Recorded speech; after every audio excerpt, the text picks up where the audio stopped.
tumors in a majority of the test animals. Most Americans don't know anything about these discoveries. Major U.S. newspapers don't carry these stories, which ran once only on AP and UPI. The ominous part is that this is not the first time scientists have discovered THC shrinks tumors. In this 1974 Medical College of Virginia study, which was funded by the National Institutes of Health, they were trying to find that immune system was damaged by pot. Instead, they found THC slowed the growth of 3 kinds of cancers, lung and breast, and a virus-induced leukemia. The DEA shut down the Virginia study and all further cannabis tumor research, according to Jack Herer, who reports on this event in his book, The Emperor Wears No Clothes.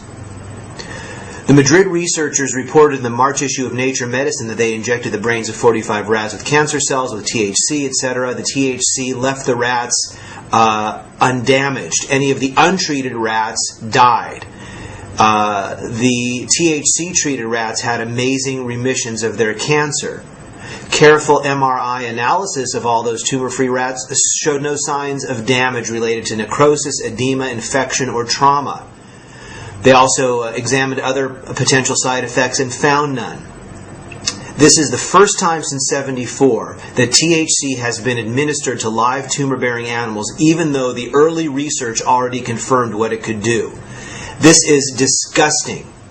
Now, DEA, how can you justify keeping cannabis on Schedule 1, and how can you blame people for utilizing cannabis in their own health regime when the studies clearly show medical benefits? Medical marijuana. Now, Schedule 1 requires that there is no medical use. How can the federal government be giving marijuana to 6 current medical marijuana patients under the IND if there's no such thing as medical marijuana? How can the pharmacies of the world stock Marinol, the synthetic equivalent of one of the THC, one of the cannabinoids in pot? If there's no such thing as medical pot, all of those things would be impossible. So therefore, Schedule 1 is illogical, improper, unconstitutional, unscientific, and it must be changed. There are no deaths from cannabis use anywhere. You can't find one. In 10,000 years of known use of marijuana, there's never been a single death attributed to marijuana. There's 400,000 deaths in America alone every year that are directly attributed to tobacco. I've heard that you have to smoke something like 15,000 joints in 20 minutes to get a toxic amount of delta-9 tetrahydrocannabinol. I have to confess, it's all about the cess. Hey, and the original this, and the cannabis, the original this, that I put it in a me pill, and it cure me sickness, and the cannabis, the original this, that I put it in a me pill, and it cure me sickness. Open your ears and listen to me argument, that I link up with the aids and government. Them go ahead and then them keep a conference, that I put me sex and lick the coke up on the back. Them ask the question, what a weed is this? Them get to find out it can make fabric. Them do a research on the ganja, yeah, and get to find out it can make paper. Now we touch on to the upper class. Cannabis, them put it in a hijacks. Them even put it in a painkiller. And the same cannabis, it cure me asthma. And the cannabis, the original this, that I put it in a me pill, and it cure me sickness. And the cannabis, the original this, that I put it in a me pill, and it cure me sickness. Oh yes, it's all about the cess. Ha! Oh yes, it's all about the cess.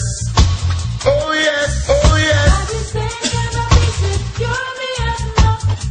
To smoke the weed I smoke occasionally, I only smoke it when it's necessary. Oh Lord.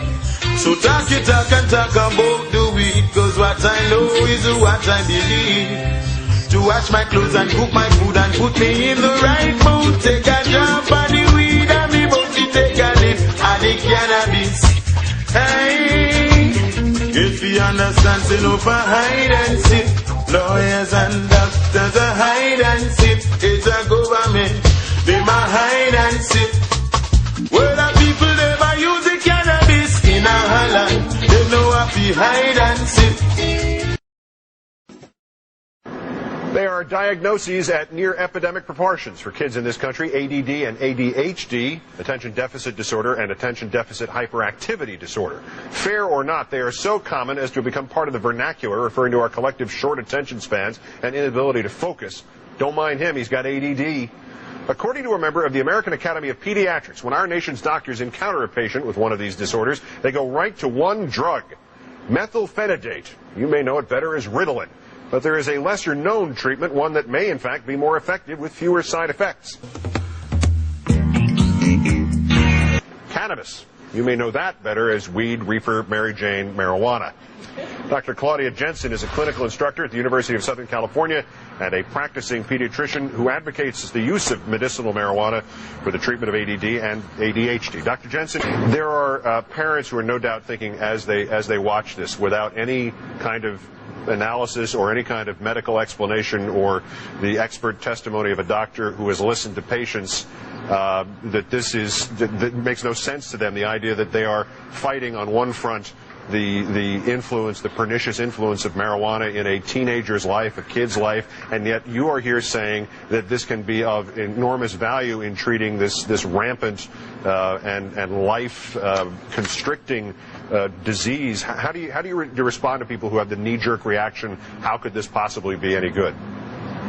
Well, first of all, you're right. This is a potentially life-debilitating condition for a lot of children and adolescents. They become very angry.